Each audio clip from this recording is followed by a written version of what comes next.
on from the last lecture about working with the media, we're now going to talk about writing a media release. So building on the previous lecture about working with the media, this lecture will help you learn some of the basic tips for preparing a media release with the intention on attracting media attention. With so many other marketing tactics, why would you choose to use a media release?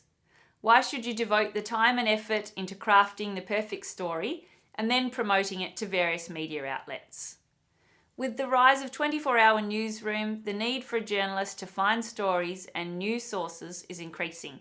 So media and press releases are a great way to get your story out there. When used within a well thought out marketing strategy, a media release can provide a number of significant benefits to you and your business. A media release is an excellent tool to help create awareness. When used in conjunction with a strategic social media approach, your release can reach a larger, more engaged audience by attracting the attention of a journalist, blogger, or media outlet. Your media release can help you gain credibility through storytelling, case studies, and testimonials. You can establish your authority in the industry with the information in your release. Additionally, it's a great opportunity to communicate your message through extra information, links, and supporting content. So some basic tips for media release writing. Step 1 is about the look. This is where we consider the presentation. Step 2 is about the story. This is about refining the content. And step 3 is doing it. This is about putting pen to paper and having a go. The basic principles of writing a media release are: number 1 point, one story. A good media release will only focus on one story or one key point. Number 2, it's important to remember that the media release introduces the story. It whets the journalist's appetite. Number 3, the most important point goes first, and the minor points of detail should come at the end if they're important. Number 4, keep it simple. It's crucial that the story is simple, clear, and engaging. So considering the presentation of the media release, or the look, it is very important that your media release contains the following attributes. A letterhead with a company logo. This gives credibility and branding to the story. The date, the status of the release. This usually is either immediate or embargoed. An embargoed release is a media release or announcement that is shared with the media in advance of its publishing date. The release shares confidential information with the journalist, but it is shared with the understanding that it is meant to remain confidential until the stated publishing date. This date is stated very clearly at the beginning of the release. A title. Having a creative and catchy title is very important for a good media release. This can sometimes be the hardest part, but it is so important to get it right. The headline of a media release should summarize the key points, but be catchy, interesting, and strong. It is designed to catch the attention and encourage further reading. Ensure that you bold the title. Ends. Always finish the release with the word ends so the journalist knows it is finished. Your contact details. Without your contact details, your media release is a missed opportunity. The journalist needs to be able to get in contact with you easily and quickly. Page X of X. If your release goes over one page, ensure you state how many pages make up the release. One sentence per paragraph. Where possible, use one sentence paragraphs.